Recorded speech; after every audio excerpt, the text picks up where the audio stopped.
Fixed axis rotation वाला जो मतलब एक तरीके का क्वेश्चन का टाइप ही है।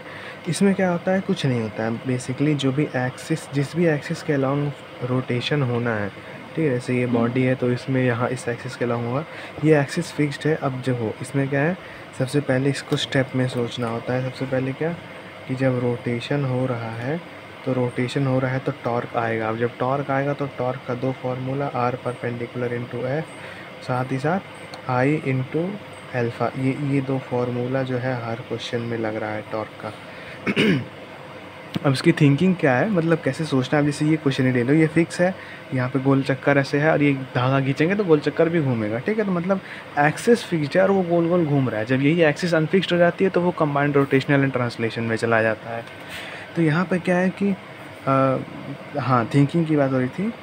थिंकिंग यही है कि जैसे ही रोटेशन चालू होगा, सबसे पहले रोटेशन तो हम टॉर्क निकालेंगे। टॉर्क के ये दो फार्मूले होते हैं।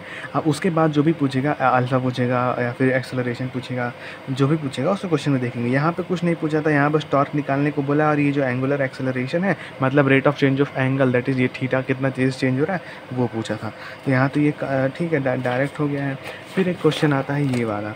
इसमें क्या है कि एक टेबल है, टेबल पे रॉड लगी हुई है। बोला है कि इनिशियली रॉड ऐसे रेस्ट पे है, ठीक है, ऐसे रॉड रेस्ट पे है, ऐसे छोड़े हैं। तो जिस टाइम पे छोड़े उस टाइम पे पूछा है, उस टाइम पे हाँ उसी टाइम पे पूछा है acceleration of centre of mass. तो सबसे पहले क्या होगा, छोड़े हैं मतलब रोटेशन है, रोटेशन है मतलब टॉर्क है। अब जो भी इन्फॉर्मेशन दिया उसके हिसाब से टॉर्क निकालेंगे। तो अब यहाँ पे ये मोमेंट ऑफ इनर्शिया देखो, अब एक्सिस फिक्स्ड है तो पूरी बॉडी का मोमेंट ऑफ इनर्शिया उस एक्सिस पे लाना पड़ेगा। चाहे जैसे लाओ, चाहे डायरेक्ट अगर दिया हो तो ठीक है, हाफ मतलब जैसे लेंथ बाई 2 पे दिया हो तो भी ठीक है, नहीं दिया हो तो उसको परपेंडिकुलर या पैरेलल शिफ्ट करके यहाँ पे लाओ। तो यहाँ पे इस हिसाब से टॉर्क वाले, पहले ये आई हमारा ये है, फिर हम टॉर्क वाले में गए हैं तो फिर ये अल्फ़ा निकल के आ गया है। अब एक्सेलरेशन टेंजेंशियल, अब देखो इसमें क्या है ना कि यहाँ पर कह रहे हैं कि सिर्फ टेंजेंशियल एक्सेलरेशन होगा। इनिशियली रेस्ट पे है, जैसे ही ये घूमा है, मतलब जैसे ही यहाँ से हल्का सा यहाँ लूज़ हुआ, ये ऐसे ऐसे घूमा है, रोटेट हुआ है, तो एट दैट इंस्टेंट इसकी टेंजेंशियल एक्सेलरेशन पूछ रहा है। उस टाइम पे इसमें ओमेगा नहीं होगा। अब ये कॉन्सेप्ट है, ठीक है, कि उसमें ओमेगा नहीं होगा, इसलिए सेंट्रीपिटल एक्सेलरेशन होगा नहीं, क्योंकि सेंट्रीपिटल एक्सेलरेशन होता है आर इंटू ओमेगा का स्क्वायर।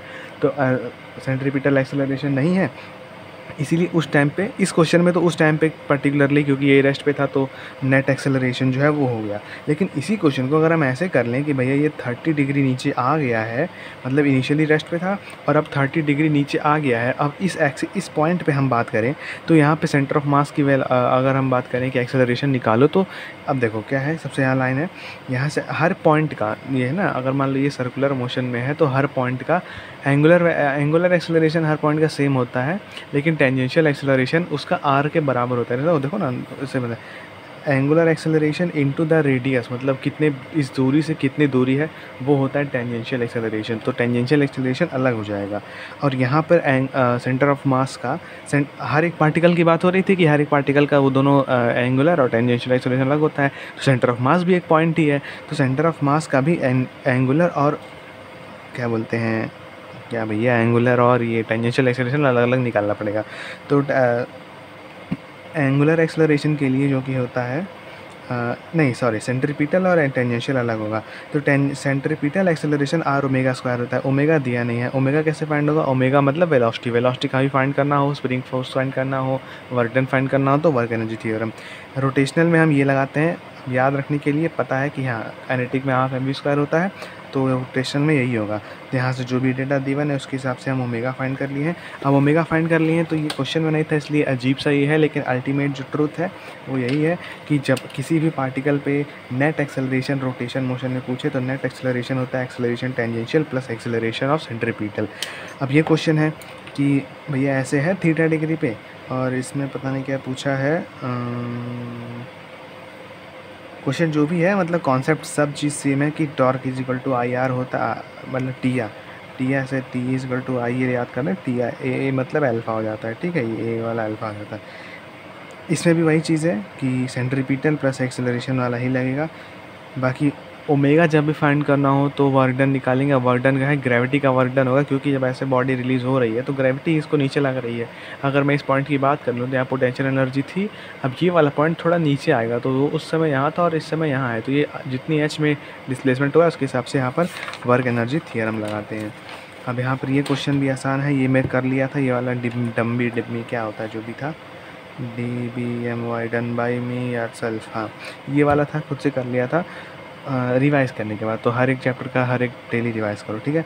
फिर यहाँ भी सेम क्वेश्चन है, यहाँ पर भी बैलेंस टाइप का है, टॉर्क निकालना है, नेट टॉर्क निकलेगा। अब इसमें एक पॉइंट है जो कन्फ्यूजन का आया था, वो ये था कि अगर इसको पॉइंट मास यहाँ 2 kg का मानते हैं, इसको 5 kg का पॉइंट मास मानते हैं, तो इसका भैया फिक्स तो यहाँ पे है, तो मैं कहूँगा कि इसका जो ये मोमेंट ऑफ इनर्शिया उसको यहाँ लाना पड़ेगा।